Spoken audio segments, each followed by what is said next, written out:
The Clone Wars did not end when Palpatine declared the Galactic Empire.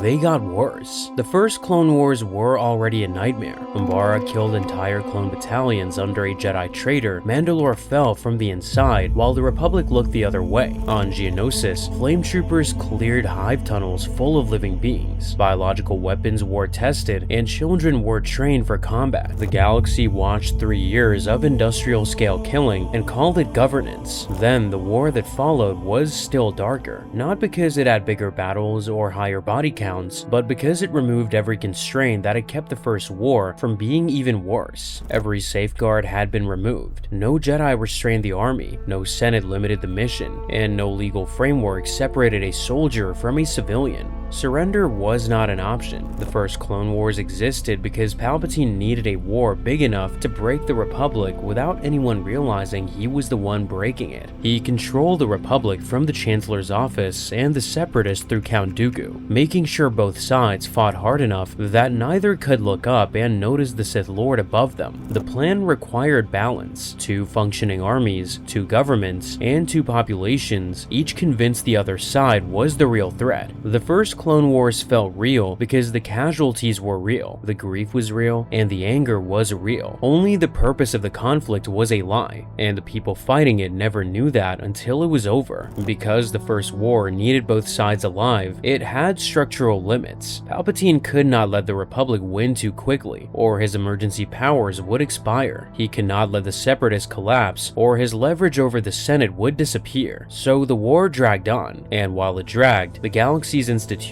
continued to function. Courts still operated, and senators still debated. Jedi still commanded troops and had the authority to protect civilians. The first Clone Wars was a horror, but it was a horror with a political framework around it. The second Clone Wars inherited none of it. There was one side with total military power and another side that could barely define itself. Former Separatist worlds whose droid armies had been deactivated remotely the same day Order 66 was executed. Jedi survivors scattered across the galaxy with no communication and no organization. Civilian populations on Outer Rim worlds that had traded with the Confederacy simply because of where they lived. None of them had a fleet, a government, or any real means of organized resistance. Yet the Empire treated all of them as active military threats. In the Legends reference book, The Essential Guide to Warfare, the formal name for these campaigns is the Reconquest of the Rim. The Empire launched full-scale military operations across the Outer Rim to pacify former Separatist worlds, starting almost immediately after declaring the New Order. These were not police actions. They used the same clone army that had fought the First War, now aimed at populations whose military protection had been switched off by the Empire itself.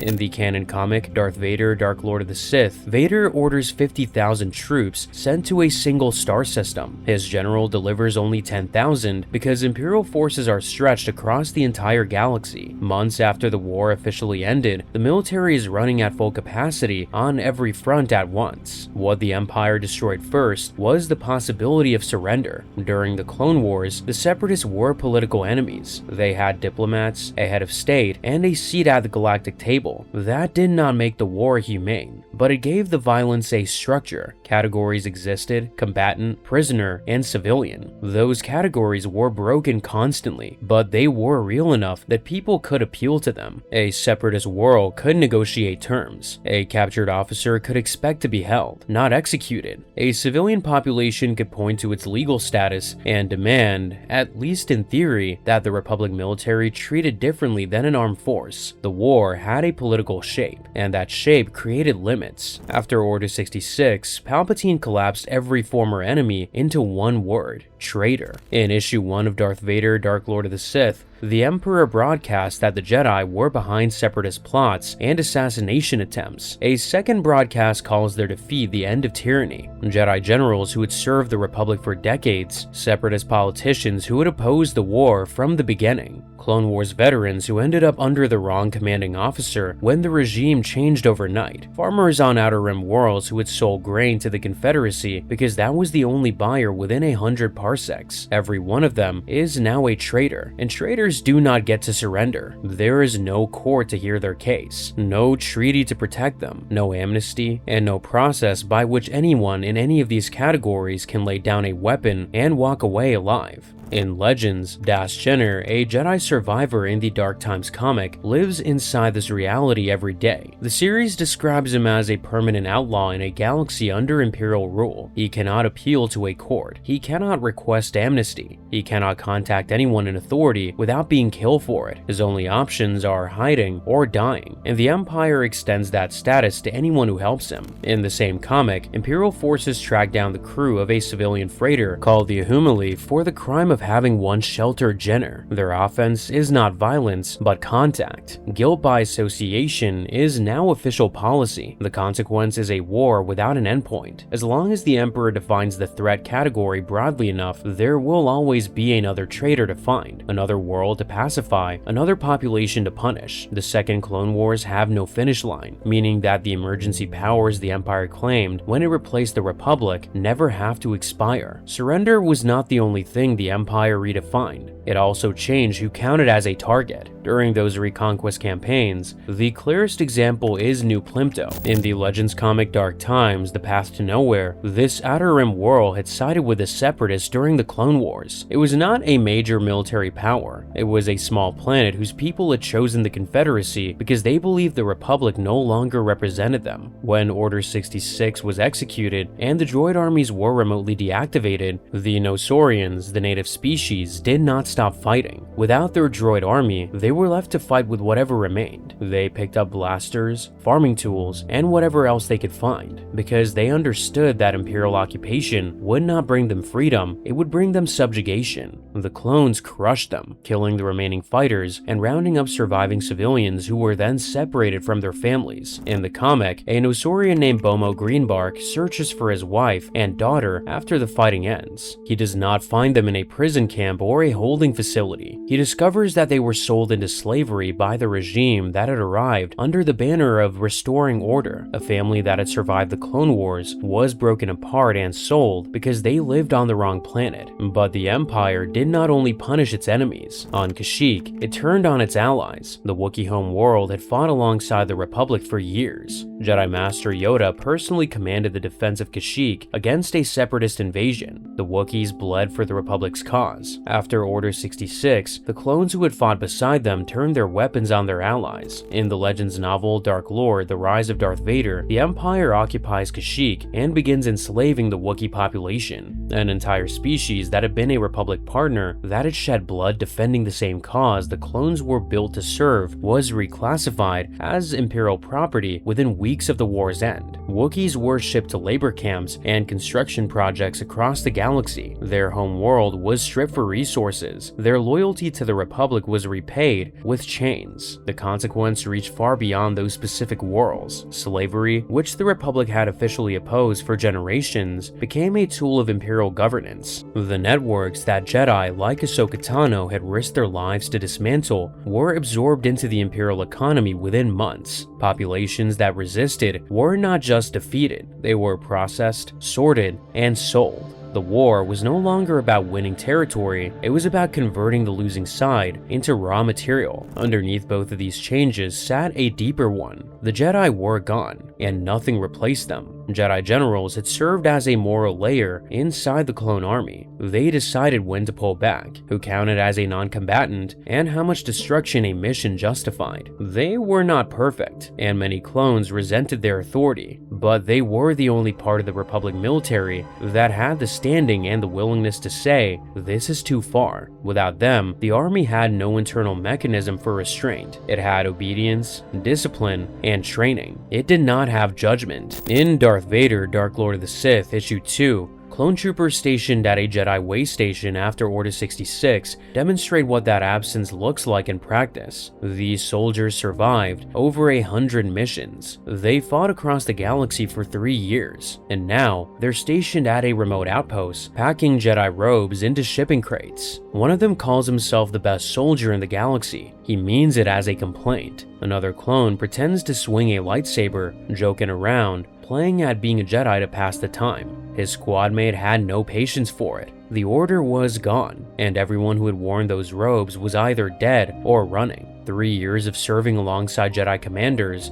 and the clones have already turned them into a punchline. When an unidentified ship approaches the station, the clones fire without waiting for identification. They announce there will be no second chance. When the intruder turns out to be a Force user, a trooper says he thought Order 66 had finished the job. There is no guilt in the statement, and no hesitation. It registers as an observation about an incomplete work order. Another clone immediately reframes the encounter as an opportunity, saying that if they can protect the station, maybe the Emperor will decide they're still useful. Their motivation has shifted from duty to survival. They fight to avoid being thrown away. In the same scene, troopers discuss the shutdown of Kamino's cloning facilities, the planet where every one of them was born and trained. One clone says he thinks their fighting days are done. They accept their disposal without a single objection. The same design that made the clones heroic under Jedi command made them terrifying without it. Their obedience did not come with a conscience. It came with a leash, and the leash now belonged to the Sith. The consequence is an army that will do anything it is told, by anyone holding authority, for as long as it is useful, and will accept being discarded the moment it is not. The nightmare of the Clone Project was never that the clones were evil, it was that they could be aimed at anything, and their loyalty would hold. None of this could survive contact with daylight, so the Empire buried the evidence. In Issue 1 of Darth Vader, Dark Lord of the Sith, the Emperor destroys a collection of Jedi lightsabers in a public ceremony. He announces the end of tyranny, and citizens cheer. The moment is staged, deliberate, and designed to be remembered. It teaches the galaxy one lesson. The Jedi were the enemy, and the Empire stopped them. Then, privately, the Sith Lord turns to Vader and admits that none of the cheering citizens understand what has actually happened. Only the two of them know what the Empire really is. The gap between the public performance and the private reality is the political strategy of the entire post-war period. The Empire publicized the campaigns that reinforce its founding story: Jedi betrayal, Separatist danger, the Empire's heroic intervention, and it buried everything else. No free press reported on New Plympto, no Senate committee investigated what happened on Kashyyyk, no HoloNet broadcast showed Nosaurian families being loaded onto slave transports, or Wookiees being marched into labor camps. The darkness of the Second Clone Wars was made worse by the fact that most of the galaxy did not know it was happening. The violence was real. The cover was total. The Sith Lord tells Vader the galaxy is lawless and needs Imperial guidance, framing the regime as a response to chaos rather than the cause of it. His broadcasts reference Separatist plots in the present tense, months after the Confederacy collapsed. Every Jedi hunted reinforces the story that the Jedi were dangerous. Every holdout world pacified proves the military is necessary. Citizens who remember the fear of Separatist attacks accept checkpoints, surveillance, and the quiet erosion of freedoms they once took for granted. The Second Clone Wars did not just produce violence, they produced a version of reality in which the violence was invisible and the Empire was the only possible future. In Issue 6 of Darth Vader, Dark Lord of the Sith, the Emperor reveals the Inquisitorius, a unit of corrupted former Jedi trained to hunt their surviving brothers and sisters. He describes the project as something he planned long before the war ended. The Grand Inquisitor is a former Jedi whose resentment of the Council was identified and exploited. He is not a true believer. He is a bitter man turned into a weapon. The Inquisitorius is the Jedi Order turned inside out, built from its own failures, designed while the Republic still existed. The entire post-war hunting apparatus was prepared in advance. The Second Clone Wars were not a reaction to events, they were the plan. And the cruelest part of the plan fell on the people who had warned the galaxy this would happen. In the Legends comic Dark Times, the planet Cato Neimoidia, once a fictional seat of power for the Trade Federation and a key Separatist world, is described as a planet ripe for plunder. After the Empire's rise, the world that had helped fund the Confederacy is overrun by scavengers and criminals. The Empire did not rebuild it. It did not install a governor. It did not even bother to secure it. 3 months after the Clone Wars ended, one of the most important Separatist home worlds is collapsing into lawlessness while the Empire looks away. The Separatist core argument had been that the Republic was becoming too centralized. to militarize, and to corrupt. They were right. The Republic was being controlled by a Sith Lord who had hollowed out its democratic institutions from the inside. Everything the Separatists feared came true exactly as they predicted, and the Empire's response was not to acknowledge this. It was to prove the Separatists right and then punish them for having noticed. The worlds that warned the galaxy about authoritarian takeover were destroyed by the authoritarian government their warnings failed to prevent. Every system needs a face, and Vader became the one this system wore. The canon comic Darth Vader, Dark Lord of the Sith makes the shift clear from its first issue. The Emperor tells his apprentice to find a surviving Jedi, kill them, and take their Kyber crystal by force. The Kyber crystal is the living core of a lightsaber. It resonates with the Force and bonds with its wielder over years of use. To take one, Vader must kill a Jedi personally, and then, through the dark side, he must pour his own pain and rage into the crystal until it changes color, bleeding from whatever it was before into the deep red that marks a Sith blade. The Dark Lord's first post-war assignment is not about territory, intelligence, or securing a border. It is spiritual violence disguised as a campaign. The Empire does not just kill its enemies. Under Vader, it transforms the killing into a sacrament and the victims into trophies. In Issue 2, Vader approaches the Jedi way station in a stolen ship. His pilot droid offers to transmit authorization codes and end the standoff peacefully. The Dark Lord refuses. He tells the droid to activate weapons. He destroys 4 ARC fighters without taking a hit. He does not use Imperial authority. He uses personal power. When Vader arrives, operations stop being about Imperial objectives and become about what the Sith needs to prove to himself and to his master. In Issue 6, the Emperor orders Vader to train the Inquisitors and make them a blade that'll cut the Jedi infection from the galaxy. The word infection frames surviving Jedi as a disease. The campaigns against them are purification, not counterinsurgency. The Emperor describes the remaining Jedi as the strongest, the deadliest, and the most willing to lie to survive. He declares that no greater threat exists to the Empire.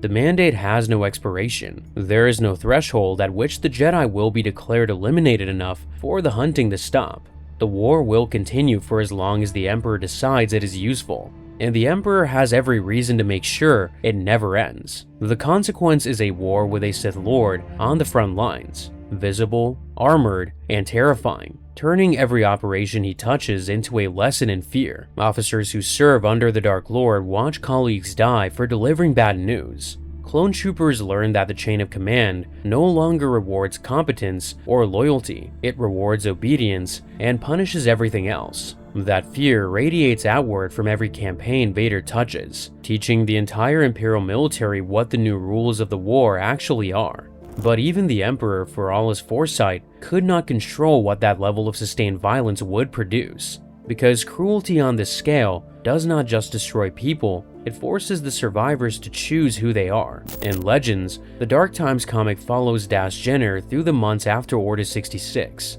He has lost his order, his allies, and his place in the galaxy. The Empire has declared him a permanent criminal with no path back to any kind of normal life. He has nothing left except the principles the Empire wants erased, and he refuses to let go of them. He protects civilians when it puts him at risk. He refuses to treat people as expendable, even when the galaxy around him has accepted that as normal. He says he cannot let others suffer because of something he started. He's not organizing a resistance movement. He is not recruiting fighters or stockpiling weapons. He is simply choosing, every single day, to act like the kind of person the Empire says no longer exists. Jenner is not unique. Across both continuities, the aftermath of Order 66 produces people like him. Jedi who refuse to stop being Jedi, former Separatists who refuse to accept that their cause was treason, Wookiees who remember freedom, Nosorians who remember families that were taken, civilians who refuse to pretend they did not see what the Empire did to their neighbors. None of them are organized or powerful enough to challenge the regime,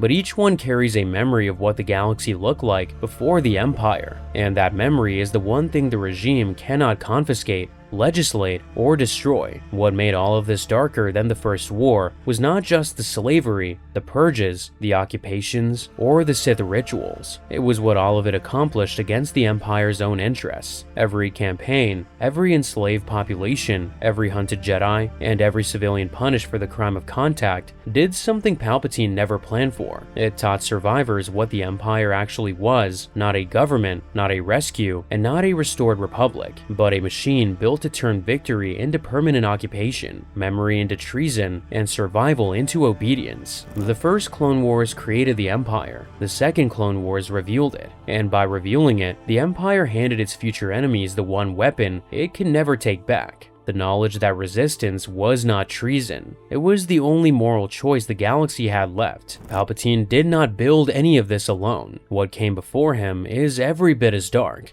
The Sith Lord who found him, who spent decades shaping him into the most dangerous apprentice in Sith history, was Darth Plagueis. Everything that made the Empire possible began with that partnership. See how Palpatine took the foundation his master built and forged it into a reign that stretched from the Senate floor to the throne of the Galactic Empire.